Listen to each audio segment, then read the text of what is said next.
Oke guys, welcome back to Daily Charting with Toshi, di mana kita akan daily chart your favorite cryptocurrencies. Oke, dalam 24 jam terakhir, cryptocurrency market meningkat sebesar 0,98%.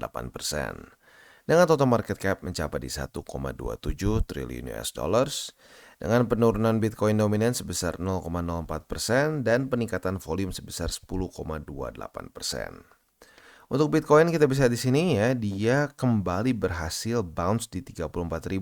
Jadi kemarin berhasil bertahan di atas dari 34.000 dan hari ini kita bisa di sini ya, dia berhasil bounce di 34.000 dan dia meningkat sebesar 0,89%. Sekarang di angka 34.300-an. Untuk Ethereum meningkat lebih kecil di 0,41%. Sisanya untuk BNB dia meningkat sebesar 0,64%. XRP meningkat 2%-an, Solana 3,86 dan seterusnya, sehingga kita bisa di sini ini membuat Bitcoin dominan sedikit turun karena pada hari ini kecenderungannya altcoins meningkat lebih besar dibandingkan dengan BTC ya.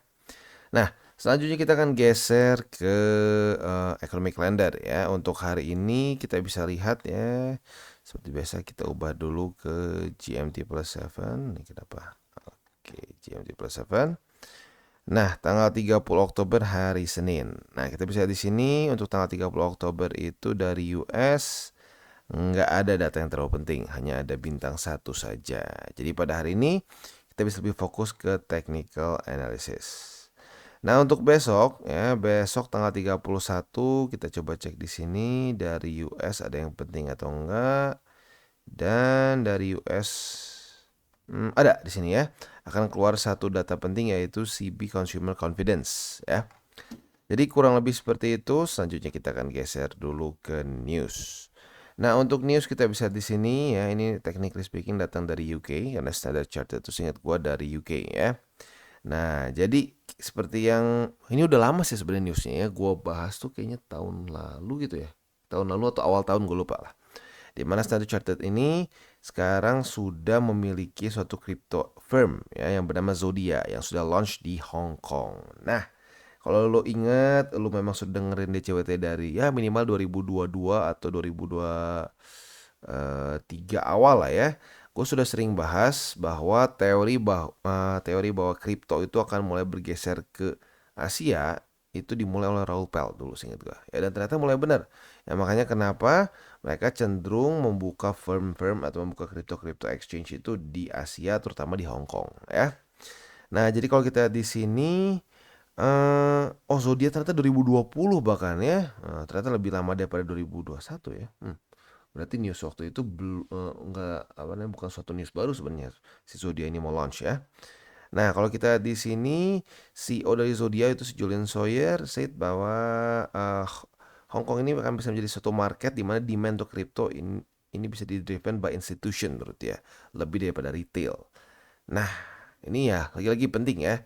Kalau ngomongin soal apa namanya institusi, kripto ini belum pernah benar-benar merasakan uang institusi gitu karena ya buat lo yang nggak tahu institusi itu nggak segampang oh pakainya pengen beli Bitcoin nggak, mereka itu punya berbagai macam regulasi yang membuat apa ya cenderung sulit untuk mereka tuh bisa memiliki exposure ke kripto. Nah, nanti dengan adanya apa namanya firm-firm seperti Zodiac seperti ini yang spesifik untuk institusi dan juga semakin banyak juga ETF. Nah, itu akan membuat banyak institutional money bisa masuk dengan mudah gitu ya. Nah, selanjutnya kita akan geser ke analisa di Twitter. Ini kita ngomongin soal scenario halving. Tentunya nggak pasti seperti ini ya. Kita bukan dukun, tapi uh, mungkin bisa terjadi seperti ini ya. Di mana halving itu kan kurang lebih di sini nih April ya, sekitar April seingat gua ya. Sekitar April. Kalau sampai dia terus mendapatkan momentum, mungkin ini akan ada ketemu resisten di daerah. Kalau gue sih ingat gue tuh di 43.000 kalau gue di sini ya, dinaikin lebih sedikit karena ini lebih ke body kalau menurut gue ya. Nah, setelah itu kalau sampai ini ke reject ya, apalagi juga ke reject oleh trendline di sini ya, trendline support sebelumnya tapi karena jebol jadi resisten, mungkin bisa terjadi seperti ini di mana dia ke reject dan mulai koreksi ke sini ya.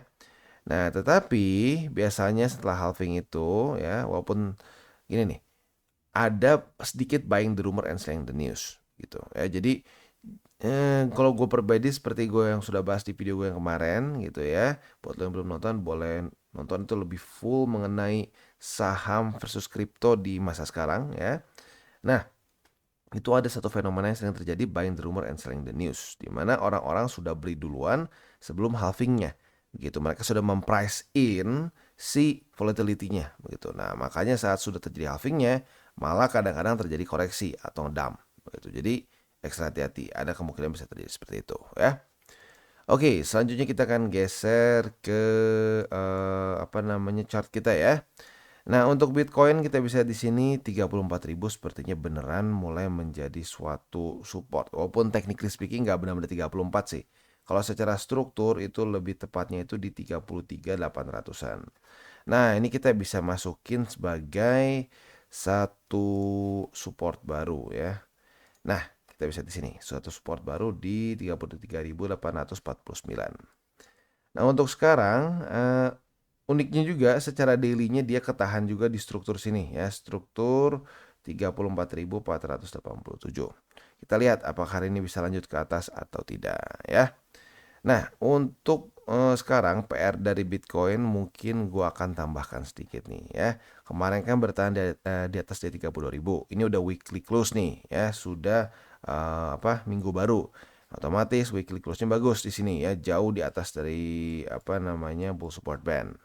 Nah, sekarang PR baru dari Bitcoin adalah bertahan di atas dari 33.849 ya.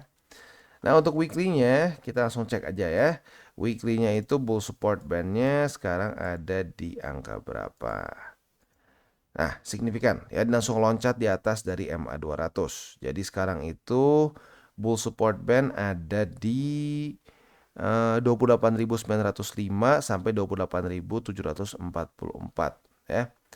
Nah, nanti PR untuk weekly-nya itu adalah semoga saja Bitcoin bisa bertahan di sini ya, kalau bisa beberapa minggu sehingga bull support band-nya bisa menjemput. Nah, bull support band-nya menjemput. Nah, di situ dia bisa mantul lagi. Itu harapan skenario terbaiknya. Nah, skenario yang mungkin nggak terlalu terbaiknya adalah dia di sini bertahan tapi akhirnya jebol. Nah, jebol di tengah-tengah ya sudah, berarti ya kesannya meet me halfway lah gitu kesannya ya. Tapi lagi-lagi the best case scenario-nya adalah dia bisa terus di sini sideways sampai si bull support band-nya menjemput dan boom lanjut lagi ke atas. Atau arguably kalau mau bilang super bullish ya di sini strukturnya cukup kuat untuk menahan Bitcoin sehingga Bitcoin-nya lanjut lagi gitu ya. Sedikit highly unlikely tapi ya we'll never know. Sekarang market sudah mulai cenderung cenderung mulai sedikit rada FOMO nih jujurnya. Jadi maybe ini bisa bertahan. Tapi at least for now dari sentimen bulan-bulan kemarin highly unlikely ya. Oke, nah selanjutnya kita akan masuk ke indeks dolar. Untuk indeks dolar ya. Indeks dolar ini sekarang ternyata opennya masih flat di daerah situ aja ya.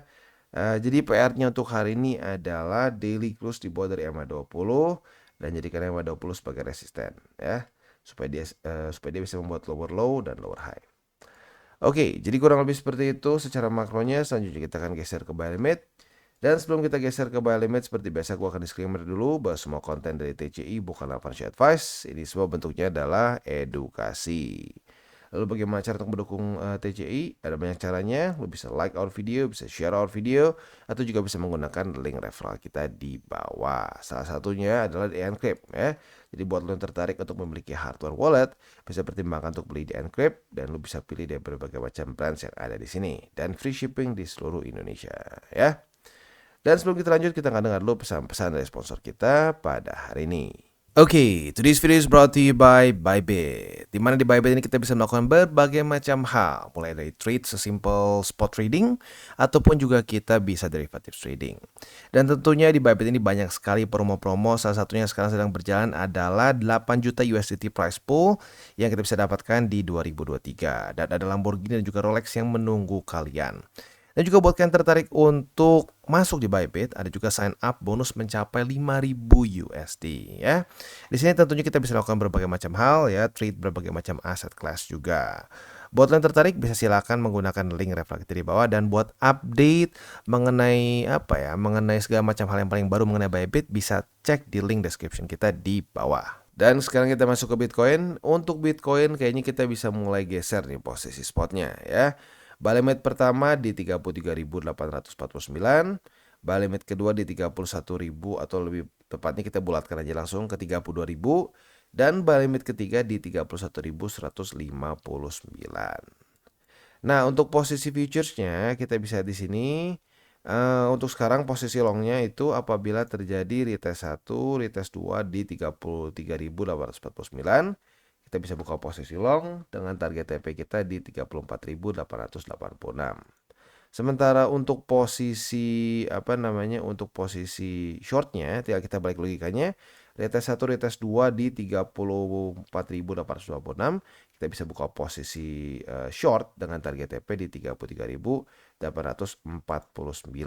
Dan buat elu yang punya posisi spot ya, kita bisa di sini untuk si target TP-nya sudah kena di sini ya.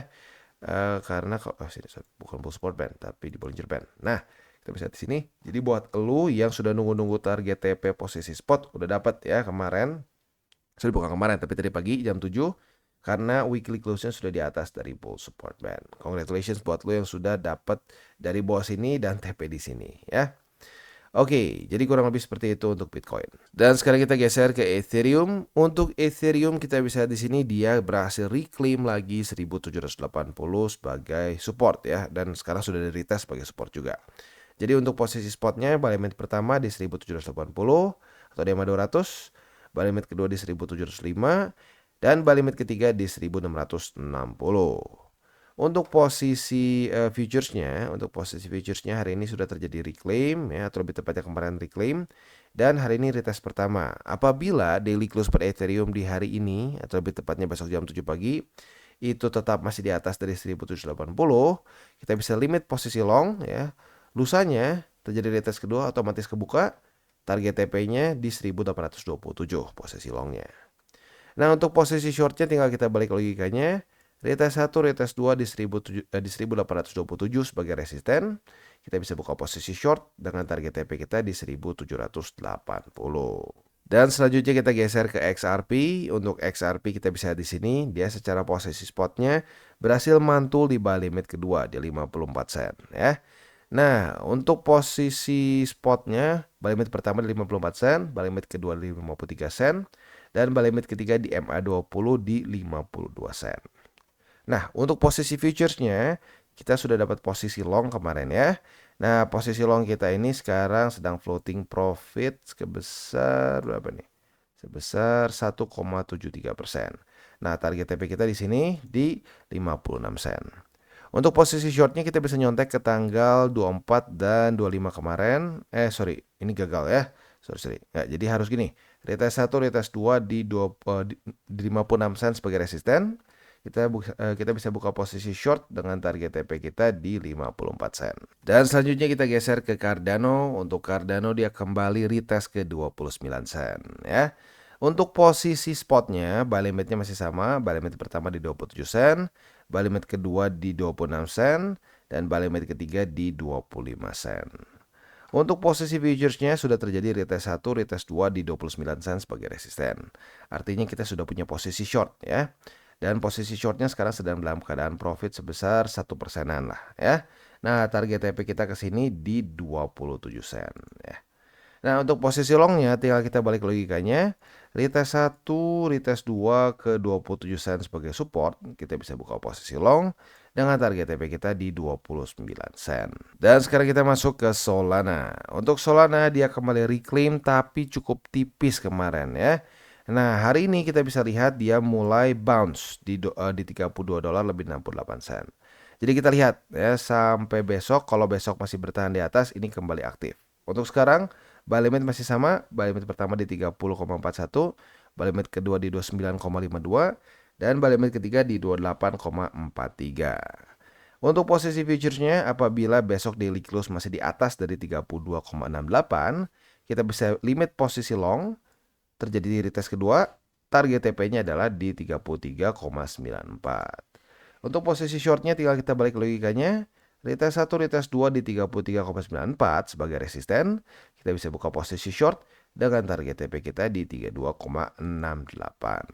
Jadi kurang lebih seperti itu untuk DCWT kita pada hari ini. Seperti biasa gue ingatkan, jangan pakai uang panas, jangan over leverage, dan berpikirlah jangka panjang. Oke guys, jadi itu adalah akhir dari segmen DCWT kita pada hari ini.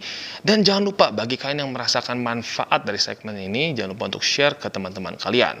Dan apabila lu pengen mensupport channel kita, ya TCI, jangan lupa untuk menggunakan link referral kita di bawah. Nggak wajib, ya, tetapi apabila lu menggunakan link referral kita di bawah, ada macam-macam ya, dari Bybit, Huobi, Maxi, toko kripto, dan banyak lagi ya. Ya, walaupun nggak wajib, tapi kalau menggunakan link referral kita, lu secara langsung membantu perkembangan dari TCI. Dan satu lagi, jangan lupa juga untuk join Telegram group kita, di mana kita bisa ngobrol-ngobrol santai mengenai dunia cryptocurrency secara dua arah. So, jangan lupa untuk like, subscribe, click the bell icon, and see you on the next video.